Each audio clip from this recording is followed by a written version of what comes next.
আসসালামু আলাইকুম। সবার আগে বাছাই করা 10টি আন্তর্জাতিক খবর জানিয়ে দেব। প্রথমেই থাকছে শিরোনাম। তবে তার আগে অনুরোধ থাকবে ভিডিওটিতে একটি লাইক দিবেন।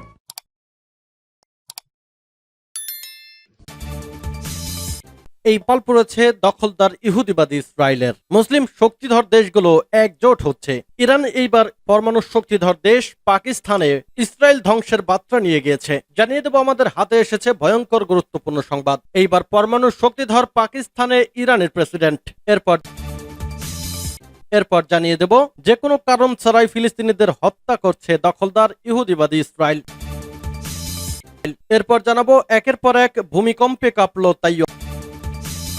আরো জানিয়ে দেব ফিলিস্তিনকে স্বীকৃতি দিতে বিশ্ব সম্প্রদায়ের প্রতি আহ্বান জানালো তুরস্ক।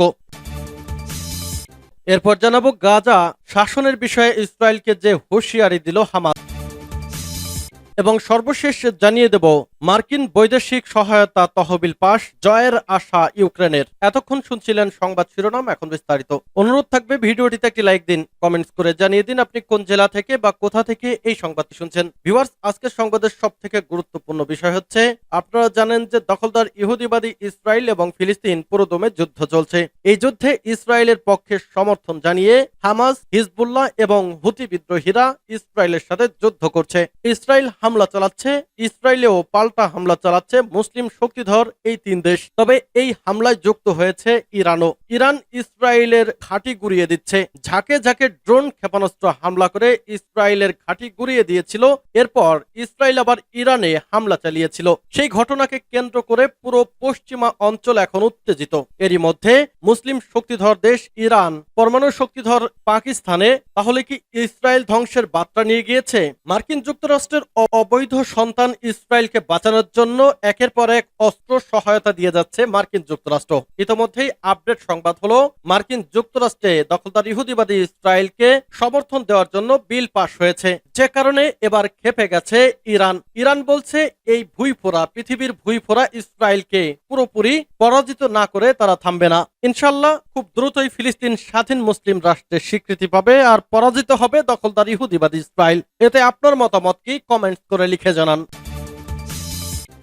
শক্তিধর পাকিস্তানে ইরানের প্রেসিডেন্ট 3 দিনের রাষ্ট্রীয় সফরে পাকিস্তান পৌঁছেছেন ইরানের প্রেসিডেন্ট ইব্রাহিম রাইসি। সোমবার 22 এপ্রিল সকালে নূর খান বিমান ঘাঁটিতে ইরানি প্রেসিডেন্টকে স্বাগত জানান পাকিস্তানের গৃহায়ন ও পূর্তমন্ত্রী মিয়া রিয়াজ হোসেন পীরজাদা। পরে ইরানের প্রেসিডেন্ট ও তার সফরসঙ্গীদের পাকিস্তানের প্রধানমন্ত্রী হাউসে নিয়ে যাওয়া হয়। সেখানে সফররত বিশিষ্ট ব্যক্তিদের গার্ড অব অনার দেওয়া হয়। গত 8 ফেব্রুয়ারি পাকিস্তানের সাধারণ নির্বাচনের পর দক্ষিণ এশিয়ার এই দেশটিতে এটি প্রথম কোনো রাষ্ট্রপ্রধানের সফর। খবর জিও টিভি ও দ্য ডনের। পরে ইরানের প্রেসিডেন্ট এবং পাকিস্তানের প্রধানমন্ত্রী শেহবাজ শরীফ 8 উপলক্ষে প্রধানমন্ত্রীর বাসভবনে একটি চারা রোপণ করেন। পাশাপাশি পর্যায়ক্রমে বিভিন্ন ক্ষেত্রে সহযোগিতার জন্য দুই দেশের মধ্যে সমঝোতার স্মারক স্বাক্ষর অনুষ্ঠানে যোগ দেন। রাইসির পাকিস্তান সফরকালে পাকিস্তান ইরান সম্পর্ককে আরও জোরদার করতে এবং বাণিজ্য, সংযোগ, জ্বালানি, কৃষি এবং জনগণের মধ্যে যোগাযোগ সহ বিভিন্ন ক্ষেত্রে সহযোগিতা বাড়ানোর জন্য উভয় পক্ষের বিস্তৃত এজেন্ডা থাকবে। এছাড়া সন্ত্রাসবাদের অভিন্ন হুমকি মোকাবেলায় আঞ্চলিক ও বৈশ্বিক নানা ঘটনা এবং দ্বিপাক্ষিক সহযোগিতা নিয়েও আলোচনা করেন পাকিস্তান ও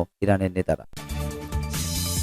কোনো ছাড়াই ফিলিস্তিনিদের হত্যা করেছে ইসরায়েল। ইসরায়েলি লেবার পার্টি নেতা মেরাব মাইকেলি একটি সেনা ইউনিট ভেঙে ফেলার আহ্বান জানিয়ে বলেছেন এটি প্রকৃত কোনো কারণ ছাড়াই ফিলিস্তিনিদের হত্যা করছে। রোববার তিনি একথা বলেন বলে জানিয়েছে বার্তা সংস্থা আনাদলু এজেন্সি। অধিকৃত পশ্চিম তীরে ফিলিস্তিনিদের বিরুদ্ধে যুদ্ধ ইউনিটের সংগঠিত মানবাধিকার লঙ্ঘনের জন্য মার্কিন যুক্তরাষ্ট্র নিহজাব ইহুদা ব্যাটালিয়নের উপর নিষেধাজ্ঞা আরোপের প্রস্তুতি নিচ্ছে এমন প্রতিবেদনের পর তিনি এই আহ্বান জানান। সামাজিক যোগাযোগ মাধ্যম এক্সে নিষেধাজ্ঞাগুলো বাস্তবায়নের একটি স্বীকৃতি এবং বোঝায় যে অঞ্চলগুলোতে ইসরায়েলের এমন আচরণ চলতে পারে না। তিনি বলেন নেহতাজ ইহুদা ব্যাটালিয়ন এবং এর আশপাশের লোকদের হিংসাত্মক এবং দুর্নীতিবাজ আচরণ বছরের পর বছর ধরে পরিচিত এবং এটি বন্ধ করার জন্য কিছুই করা হয়নি। ওয়াশিংটন 2 বছর আগে সেনা ইউনিটের আচরণ তদন্তের জন্য একটি দল গঠন করেছে। তিনি আরো বলেন রাজনৈতিক ও সামরিক নেতারা এমন ভান করতে পারেন না যে তারা এটি সম্পর্কে জানেন না। মাইকেলি বলেন নেহজা ইহুদা ব্যাটালিয়নকে বহু বছর আগে ভেঙে দেওয়া উচিত ছিল। এটি এমন একটি ব্যাটালিয়ন যা ফিলিস্তিনিদেরকে কোনো কারণ ছাড়াই হত্যা করে এবং তাদের মারধর করে এবং গালি দেয়। ব্যাটালিয়নটি 1999 সালে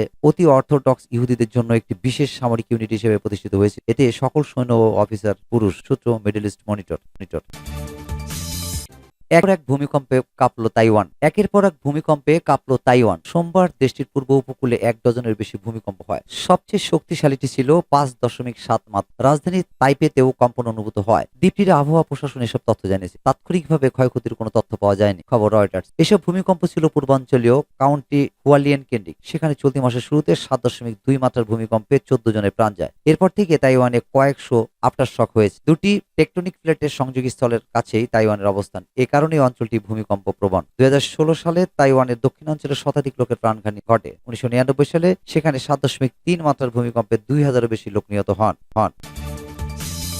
ফিলিস্তিন স্বীকৃতি দিতে বিশ্ব সম্প্রদায়ের প্রতি আহ্বান জানালো তুরস্ক। ফিলিস্তিনের সদস্যপদ ইস্যুতে জাতিসংঘের প্রস্তাবে মার্কিন ভেটোর বিরোধিতা করার পাশাপাশি ফিলিস্তিন রাষ্ট্রকে স্বীকৃতি দিতে আন্তর্জাতিক সম্প্রদায়ের প্রতি আহ্বান জানিয়েছে তুরস্ক। দেশটির পররাষ্ট্রমন্ত্রী হাকান ফিদান রোববার 21 এপ্রিল এ আহ্বান জানান। এদিকে ইস্তাম্বুলে মৌরিতানিয়ার পররাষ্ট্রমন্ত্রী মোহাম্মদ সালেম ওলদ মার্জুকের সাথে এক যৌথ সংবাদ সম্মেলনে ফিদান বলেন, ফিলিস্তিনকে জাতিসংঘের সদস্য হতে না দেওয়া অন্যায়। আমরা আন্তর্জাতিক সম্প্রদায়কে এই অন্যায় বিরোধিতা করার জন্য এবং ফিলিস্তিন রাষ্ট্রকে স্বীকৃতি দেওয়ার আহ্বান জানাই। তিনি আরো বলেন, তুরস্কের মতোই মৌরিতানিয়া ও ফিলিস্তিনি ইস্যু বিশেষ করে গাজার পরিস্থিতি সম্পর্কে সংবেদনশীল নীতি গ্রহণ করেছে এবং সম্ভাব্য সব ধরনের সহায়তা প্রদান করছে। ফিদান বলেন, 1967 খ্রিস্টাব্দের সীমান্তের ভিত্তিতে পূর্ব জেরুজালেমকে এক স্বাধীন ও সার্বভৌম ফিলিস্তিনি রাষ্ট্রের রাজধানী এবং আঞ্চলিক অখণ্ডতা প্রতিষ্ঠিত না হওয়া পর্যন্ত দুই দেশের প্রচেষ্টা নিরবচ্ছিন্নভাবে অব্যাহত থাকবে। প্রসঙ্গত, ইসরায়েল 1967 খ্রিস্টাব্দে পূর্ব জেরুজালেম দখল করে নেয় এবং 1980 সালে সমগ্র শহরটিকে ইসরায়েলের একক ও চিরন্তন রাজধানী হিসেবে ঘোষণা করে। তবে ফিলিস্তিনিরা ঐতিহাসিক এই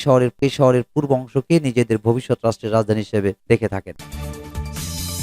গাজা শাসনের বিষয়ে ইসরায়েলকে যে হুঁশিয়ারি দিল হামাস। যুদ্ধ শেষ হওয়ার পর ইসরায়েল নয়, ফিলিস্তিনরাই করবে গাজা শাসন। গাজা প্রশাসনের জন্য একটি জাতীয় ঐক্য সরকার গঠনের আহ্বান জানিয়েছেন ফিলিস্তিনের সশস্ত্র গোষ্ঠী হামাসের প্রধান নেতা ইসমাইল হানিয়া। শনিবার তুরস্কে আনাদোলুর সঙ্গে সাক্ষাৎকারে তিনি এসব কথা বলেন, খবর আল জাজিরার। ইসমাইল হানিয়া বলেন, হামাস গাজায় একমাত্র কর্তৃত্বের উপর জোর দিচ্ছে না, আমরা ফিলিস্তিনের অংশ।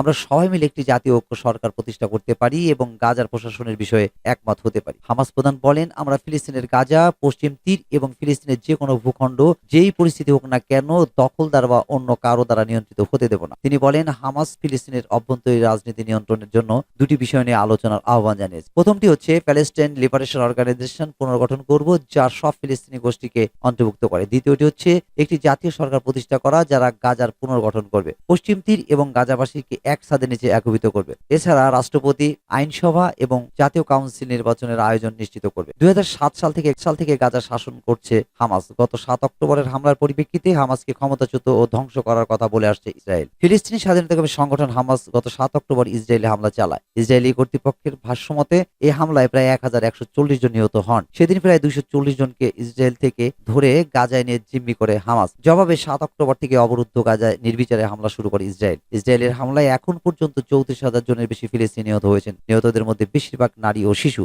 এছাড়া আহত হয়েছেন আরো 72,000 বেশি ফিলিস্তিনি। জয়ের আশা ইউক্রেনের, মার্কিন বৈদেশিক সহায়তা তহবিল পাস।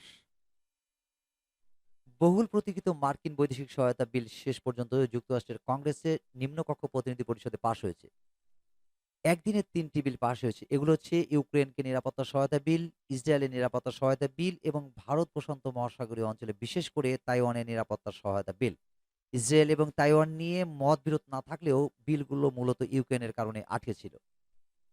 রিপাবলিকানদের একটি বড় অংশ ইউক্রেনকে সহায়তা দেওয়ার বিপক্ষে ছিলেন, তবে শেষ পর্যন্ত রিপাবলিকানদের অনেকেই বিলটিতে সমর্থন দেওয়ায় পাশ হতে কোনো বেগ পেতে হয়নি। বহুদিন ধরে ইউক্রেনের পক্ষ থেকে বারবার বিলটি পাশের উদ্যোগ নেওয়ার আহ্বান জানানো হচ্ছিল, কারণ যুদ্ধের ময়দানে রাশিয়া ক্রমে ইউক্রেনকে কোণঠাসা করে ফেলেছে। বিল পাশ হওয়ায় ইউক্রেন আশায় বুক বাঁধলেও জয় আসবে কিনা তা নিয়ে সংশয় রয়েছে। তবে ইসরায়েলকে সহায়তা দেওয়ার যে বিল পাশ হয়েছে তাতে কেবলই গাজায় ধ্বংসযজ্ঞ বাড়বে এবং তেল আবিব নিরাপদ শহর হিসেবে পরিচিত রাফায়ও অভিযান চালাতে পারে বলে আশঙ্কা করা হচ্ছে।